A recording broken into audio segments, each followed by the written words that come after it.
ગરમીનો પ્રકોપ છે ત્યારે આ તરફ અમદાવાદનું તાપમાન 43 ડિગ્રીને પાર પહોંચી ગયું હતું। દિવસભર લોકો તાપમાં શેકાયા તો કેટલાક એનજીઓ દ્વારા મફત છાશ વિતરણનું પણ કામ હાથ ધરાયું છે।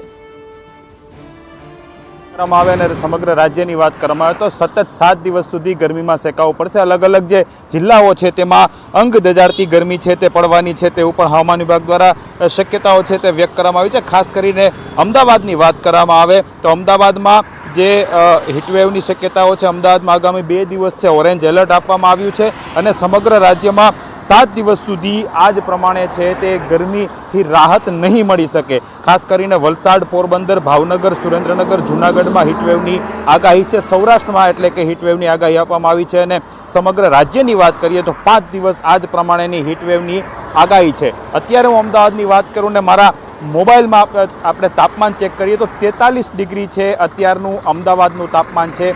ખાસ કરીને રાજકોટનું તાપમાન આ જ પ્રમાણે 44 ડિગ્રી છે તે નોંધાયું છે। અત્યારની વાત કરીએ એસજી હાઈવે ઉપર આપણે ઊભા છીએ, સરખેજ ઉપર એસજી હાઈવે છે અને ત્યાં અત્યારે 43 ડિગ્રી તાપમાન છે તે બતાવી રહ્યું છે। મહત્વની વાત છે કે જે રીતે હવામાન વિભાગ દ્વારા આગાહી આપવામાં આવી છે, અમદાવાદ ખાસ કરીને 2 દિવસ હીટવેવની સંભાવના છે અને આ જ રીતે સમગ્ર સૌરાષ્ટ્રમાં પણ 5 દિવસ છે અંગ દજાડતી ગરમી છે તે રહેવાની છે। એટલે કે 43 થી 45 ડિગ્રી વચ્ચે ગરમીનો પારો છે તે રહેવાનું છે। મહત્વનું છે કે સરકાર દ્વારા ગાઈડલાઈન પણ જારી કરવામાં આવી છે, કોર્પોરેશન હોય તેના દ્વારા પણ ગાઈડલાઈન જારી કરવામાં આવી છે। લોકોને સાવચેતી રાખવા સૂચના આપવામાં આવી છે, ઘરની બહાર કામ વગર નહીં નીકળવાની સૂચના આપવામાં આવી છે।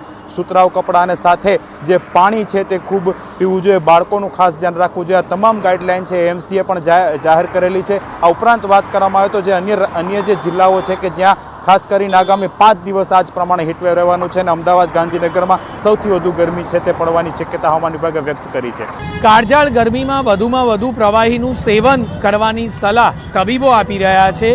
અલગ અલગ વિસ્તારોમાં અલગ અલગ એનજીઓ દ્વારા સેવા કાર્ય કરવામાં આવી રહ્યું છે। થલતેજ વિસ્તારના આ દ્રશ્યો છે કે જ્યાં કાળઝાળ ગરમીમાં ઠંડી છાશનું વિતરણ કરવામાં આવી રહ્યું છે। અમદાવાદમાં અલગ અલગ વિસ્તારોમાં આ જ પ્રકારે ઠંડા પીણા તેમજ ઓઆરએસનું પણ વિતરણ થતું જોવા મળી રહ્યું છે।